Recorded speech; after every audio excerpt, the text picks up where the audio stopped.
The wind howled like a wounded animal as Henrietta Owens clutched her shawl tighter around her shoulders, trudging through the thick mud that threatened to swallow her worn-out boots. The spring storm had caught her by surprise, turning the dusty trail into a treacherous path that seemed determined to slow her already painful journey. Henrietta had been on the road for 3 weeks since burying her husband, Thomas. The influenza that swept through their small Kansas town in 1879 had taken him swiftly, leaving her with nothing but debts, a foreclosed farm, and the few possessions she could carry in a single trunk. At 26, she was alone in the world, her parents long dead and no children to comfort her in her grief. The rain pelted her face as she spotted a light in the distance, a faint glow that promised shelter. Henrietta quickened her pace, ignoring the pain in her feet and the gnawing hunger in her stomach. She hadn't eaten since morning, rationing the meager supplies she had left. As she drew closer, the outline of a modest ranch house emerged from the darkness. A barn stood nearby, and a corral housed several horses seeking refuge from the storm beneath a covered section. Smoke curled from the chimney, carrying the promise of warmth that made Henrietta's frozen fingers ache with longing. Gathering her courage, she approached the door and knocked, praying that whoever lived here would have enough kindness to at least let her sleep in their barn until the storm passed. The door swung open, revealing a tall man with broad shoulders. His face was partially obscured by the shadow cast by the lantern behind him, but Henrietta could make out a strong jaw covered with several days' worth of stubble. "Madam," his voice was deep and tinged with surprise. "You're soaked through. What in tarnation are you doing out in this weather?" "I apologize for the intrusion, sir," Henrietta said, her voice trembling from cold and exhaustion. "I am traveling to Colorado and was caught in the storm. I would be grateful for any shelter you might offer, even your barn. I can work to repay your kindness cooking, cleaning, whatever you need." The man stood silently for a moment, taking in her bedraggled appearance. Then he stepped aside, gesturing for her to enter. "No need for that. Come in before you catch your death out there." Henrietta hesitated, years of proper upbringing making her wary of entering a strange man's home alone. But the alternative was the raging storm, and she had little choice. As she stepped into the warmth of the house, she got her first good look at her host. He was younger than she had initially thought, perhaps early 30s, with dark hair that curled slightly where it touched his collar. His eyes were a striking blue, assessing her with both concern and caution. "I'm Noah Vance," he said, closing the door against the howling wind. "This is my ranch." "Henrietta Owens," she replied, clutching her small traveling bag. "Mrs. Henrietta Owens." Something flickered in Noah's eyes' recognition of her status as a married woman, she assumed. "You mentioned work, Mrs. Owens, but that won't be necessary. You've clearly worked enough already getting here in this storm. Rest here with me tonight and we'll sort things out in the morning." Henrietta felt a wave of relief wash over her. "Thank you, Mr. Vance. I promise I won't be a burden." Noah moved to the fireplace, stirring the embers and adding another log. "There's stew keeping warm on the stove. Let me fetch you a blanket and some dry clothes first." He disappeared into another room, returning with a flannel shirt and trousers that would clearly swallow her frame. "They're mine, so they'll be large, but they're dry. You can change behind that screen." He pointed to a wooden folding screen in the corner of the room. "I'll dish up some food." Henrietta gratefully took the offered clothes and retreated behind the screen. As she peeled off her sodden dress and petticoats, she felt the full weight of her exhaustion. Her hands shook as she pulled on Noah's clothes, the fabric soft against her chilled skin. When she emerged, Noah had set a steaming bowl of stew on the table, along with a chunk of bread and a cup of coffee. "Sit, eat," he said, gesturing to the chair. "You look ready to collapse." Henrietta didn't need to be told twice. She sat and took a spoonful of the stew, closing her eyes as the flavor burst on her tongue. It had been so long since she'd had a proper meal. "This is delicious," she said after swallowing. "Thank you." Noah sat across from her with his own bowl. It's nothing fancy, just venison and vegetables. They ate in companionable silence for a few minutes, the only sounds the crackling of the fire and the storm raging outside. "So, Colorado?" Noah finally asked. "You have family there?" Henrietta's spoon paused halfway to her mouth. "No," she admitted. "I have a letter from a friend who settled in Denver. She says there are opportunities for women there, teaching positions, work in shops. After my husband died, there was nothing left for me in Kansas." Noah's expression softened. "I'm sorry for your loss. Thank you." Henrietta took another bite, trying to keep her emotions in check. Thomas was a good man. The fever took him quickly.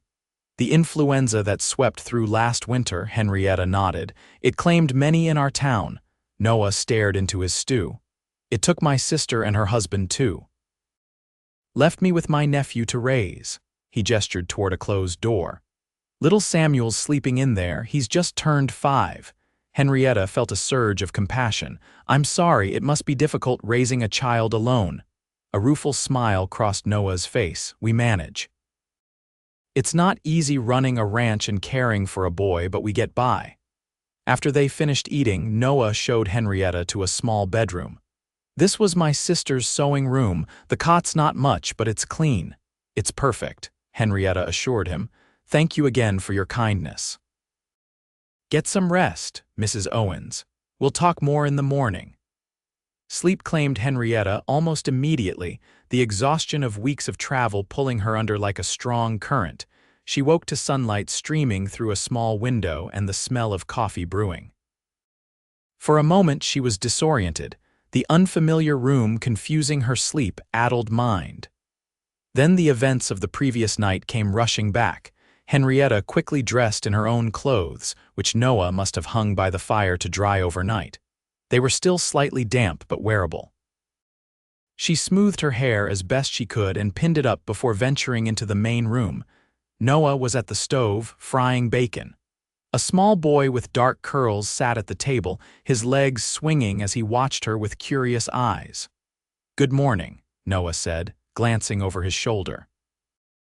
"This is Samuel. Samuel, this is Mrs. Owens. She'll be staying with us for a bit." The boy gave her a shy smile. "Hello." "Good morning, Samuel. It's very nice to meet you." Henrietta moved to the stove. "May I help with breakfast?" Noah shook his head.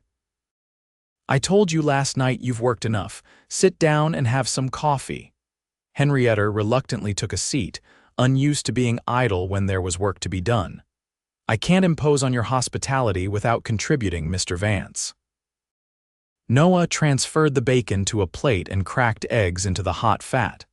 "The storm's still bad out there. Roads will be washed out. You won't be able to continue your journey for at least a few days." Henrietta felt her heart sink. She had so little money left. Every day of delay meant another day she couldn't be searching for work in Denver. "I understand," she said quietly. "All the more reason I should earn my keep while I'm here." Noah turned to face her, spatula in hand. "Mrs. Owens," a loud crash from outside interrupted him. Noah frowned, setting down the spatula. "Stay here," he said, grabbing his coat and hat from a hook by the door. "I'll check what that was." Henrietta watched through the window as Noah strode toward the barn, where one of the doors had broken free and was swinging wildly in the wind. As he struggled to secure it, she made a decision. "Samuel, I'm going to finish cooking these eggs so they don't burn. Would you like to help me set the table?" The boy nodded eagerly, sliding off his chair to fetch plates. By the time Noah returned, soaked and muddy, breakfast was on the table and Henrietta was pouring fresh coffee. "The door broke free from its top hinge," Noah explained, removing his dripping coat. "Had to," he stopped, taking in the scene before him. "I see you didn't listen to me." Henrietta lifted her chin. "The eggs were about to burn. I couldn't let good food go to waste." A reluctant smile tugged at Noah's mouth. "Fair enough. Let me wash up." Over breakfast, Henrietta learned more about Noah's ranch. It was modest by Texas standards, 100 acres with a small herd of cattle and a few horses. Noah had inherited it from his father 5 years ago and had been running it alone until his sister's death left him with Samuel to care for. "It's been hard keeping up with everything," he admitted. "I've had to let some things slide." "Perhaps I could help while I'm stranded here," Henrietta suggested. "I grew up on a farm, I know my way around chores." Noah studied her for a moment. "You're determined to work, aren't you?" "I've never been one for idleness, Mr. Vance." "Noah," he corrected. "If you're going to be staying here, might as well use my given name." Henrietta hesitated. "That wouldn't be proper."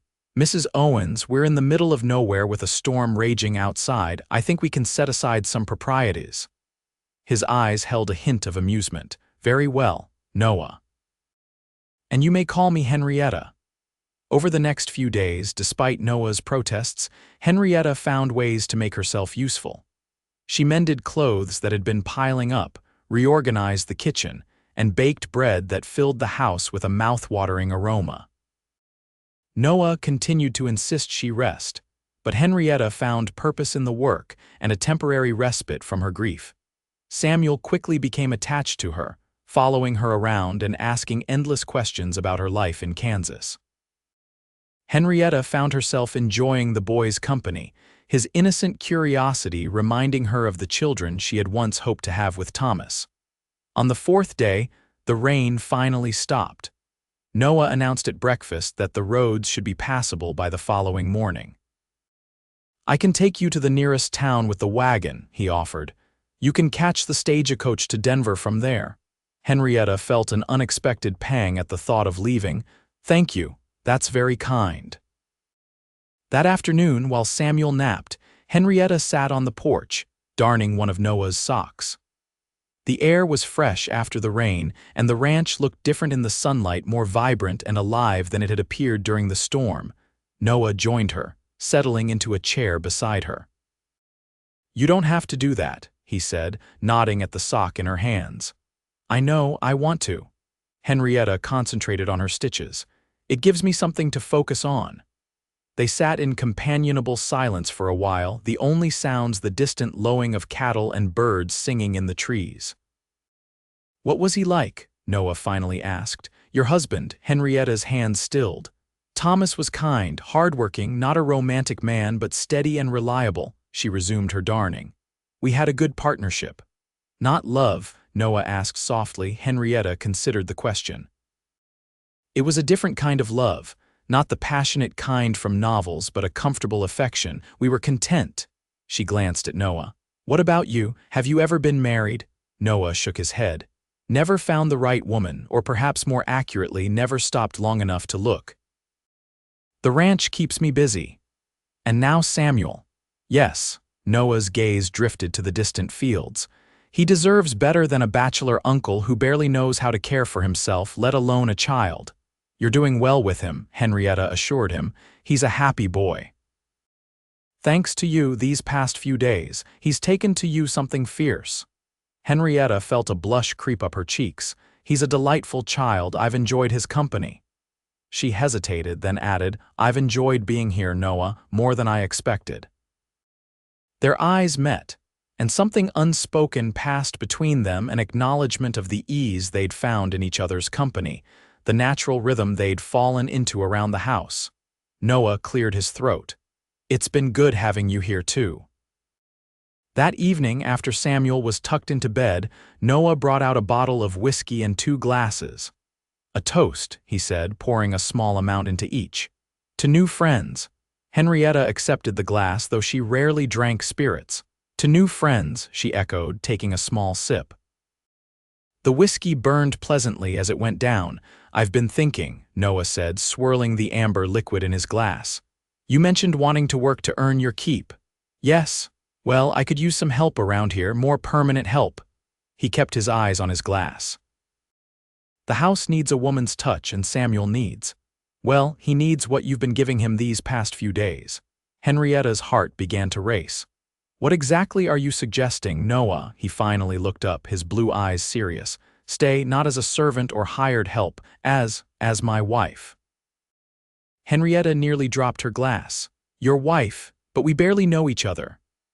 I know you're kind and hardworking. I know Samuel adores you. I know my house hasn't felt this much like a home since my sister was alive." Noah set his glass down. "I'm not talking about love, Henrietta. I'm talking about a practical arrangement. You need somewhere to belong, and I need help with Samuel and the ranch."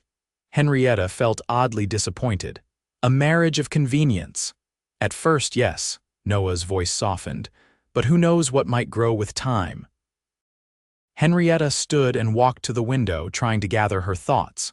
She had been prepared to start a new life in Denver, alone and independent. But here was an opportunity for stability, for purpose, and for a family of sorts. "I don't know what to say," she admitted. "You don't have to answer now. Think about it overnight. If you still want to leave in the morning, I'll take you to town as planned." That night, Henrietta barely slept. She weighed her options carefully, thinking about what life might be like in Denver, alone and starting from nothing, versus staying here with Noah and Samuel. There was no love between her and Noah, not the romantic kind, at least, but there was respect and a growing friendship. By morning, she had made her decision. Noah was already in the kitchen when she emerged from her room, a small bag packed with her few belongings. His face fell at the sight of the bag. "So you're leaving?" "I packed because I wanted to be prepared either way," Henrietta said carefully. "But I've been thinking about your proposal." Noah's expression remained guarded. "And it's very sudden and unconventional, I know. But it makes a certain kind of sense." Henrietta set her bag down. "I accept, Noah. I'll stay and be your wife, help with Samuel and the ranch." "But I have conditions." Noah's eyebrows rose. "I'm listening. First, I want us to get to know each other properly before we marry, a month of courtship at least." Noah nodded. "Fair enough." "Second, I want to be a true partner in this ranch, not just a housekeeper who happens to share your name. I wouldn't have it any other way. And third," Henrietta took a deep breath, "I want us both to be open to the possibility that this arrangement might become more than practical in time." A slow smile spread across Noah's face. "I believe I can agree to those terms, Mrs. Owens." The next few weeks passed in a flurry of activity. Noah rode to town to announce his intention to marry Henrietta, sparking inevitable gossip about the widow who had appeared so suddenly on his ranch. Henrietta threw herself into preparing for their life together, making the house truly livable for the first time in years. They set a date for a simple ceremony at the small church in town, 4 weeks from the day Noah had proposed. As the day approached, Henrietta found herself growing increasingly nervous, not about the practical aspects of their arrangement, but about the more personal ones. The night before their wedding, after Samuel was asleep, Noah found Henrietta sitting on the porch swing, staring at the stars. "Having second thoughts?" he asked, joining her on the swing. "No," she replied honestly. "Just reflecting on how much has changed in such a short time.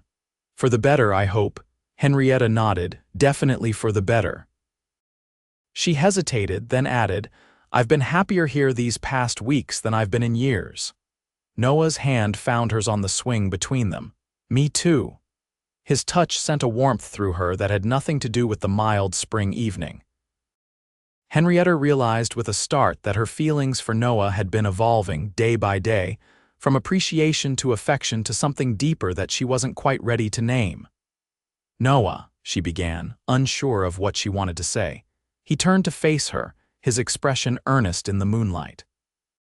"Henrietta, I know we started this as a practical arrangement, but I want you to know that I've come to care for you, deeply." Her breath caught. "I feel the same way." Noah leaned closer, his eyes asking a question. Henrietta answered by closing the distance between them, their lips meeting in a gentle kiss that quickly deepened into something more urgent, more passionate than she had ever experienced with Thomas. When they finally broke apart, both breathing heavily, Noah rested his forehead against hers. "Maybe this marriage won't be so practical after all," he murmured. Henrietta laughed softly. "Perhaps not." The wedding was small but joyful. The townspeople had warmed to Henrietta once they saw how happy Noah and Samuel were with her. The preacher kept the ceremony brief, and Samuel stood proudly beside Noah, beaming up at his new mother. As they exchanged vows, Henrietta felt none of the trepidation she had expected. Instead, there was only certainty that this was exactly where she was meant to be. The first months of their marriage were not without challenges. Noah had been a bachelor for so long that adjusting to sharing his space and his decisions sometimes led to friction. Henrietta, accustomed to the more subdued partnership she'd had with Thomas, was surprised by Noah's passion and occasional stubbornness. But there was love too growing stronger each day as they learned each other's habits and hearts. The physical aspect of their marriage, which Henrietta had approached with some apprehension, proved to be a revelation. Noah was a considerate and attentive lover, and Henrietta discovered a side of herself she hadn't known existed. In the autumn, the ranch turned a proper profit for the first time in years, thanks in part to Henrietta's careful management of their household expenses and her suggestions for improvements. Noah surprised her with a new dress from the mercantile in town and a promise to take her to San Antonio for Christmas. "You've made this place thrive," he told her as they stood on the porch, watching the sunset paint the sky in brilliant oranges and pinks. "You've made me thrive." Henrietta leaned against him, feeling the solid warmth of his body. "We've done it together." As winter approached, Henrietta realized she'd been feeling unusually tired with occasional bouts of nausea in the mornings. When she confided in Noah, his face lit up with hope. "Could you be carrying our child?" he asked, his voice hushed with wonder. Henrietta placed a hand on her stomach. "It's possible. It's been nearly 2 months since my last monthly course." They waited another few weeks to be certain, and when there was no doubt, Noah lifted her in his arms and spun her around, laughing with joy. "A baby," he kept saying. "Our baby." Samuel was equally excited once they explained to him that he would be a big brother. He took to talking to Henrietta's still flat stomach, telling the baby about all the things they would do together. As Henrietta's body changed with the growing life inside her, Noah became even more insistent that she rest. "You've worked enough," he would tell her, echoing his words from that stormy night when they first met. "Rest here with me." And Henrietta would smile, remembering how those words had once been about simple hospitality and now carried the weight of love and shared dreams. Their daughter was born in the summer of 1880, a beautiful girl with Noah's blue eyes and a dusting of dark hair. They named her Grace, for the blessing she represented in their lives. As Henrietta held her daughter in the bed, she now shared with Noah, with Samuel peering eagerly at his new sister. She marveled at how completely her life had transformed in little more than a year. "Are you happy?" Noah asked softly, sitting beside her and stroking Grace's tiny cheek with one finger. Henrietta looked up at him, at the love shining in his eyes, and felt her heart overflow with gratitude. "More than I ever thought possible." Outside, the Texas sun beat down on the ranch that had become her home, on the life she had never expected to find when she knocked on a stranger's door during a storm. She had offered to work for shelter, and found instead a love that would shelter her heart for all her days. "I love you, Noah Vance," she said, the words coming easily now after months of saying them every day. "And I love you, Henrietta Vance," he replied, leaning down to kiss her. "Rest now. You've worked enough." As the years passed, the ranch prospered and grew. Noah and Henrietta added 2 more children to their family, a son named James and another daughter they called Elizabeth. Samuel grew into a fine young man, taking on more responsibility at the ranch and eventually marrying a sweet girl from town. Through it all, through droughts and prosperous years, through illnesses and celebrations, Noah and Henrietta's love remained the foundation of their lives. What had begun as a practical arrangement had blossomed into a partnership deeper and more fulfilling than either could have imagined on that stormy night, when fate brought them together. And on quiet evenings, when the children were asleep and the work of the day was done, they would often sit together on the porch swing, holding hands and watching the stars, grateful for the storm that had changed the course of their lives forever.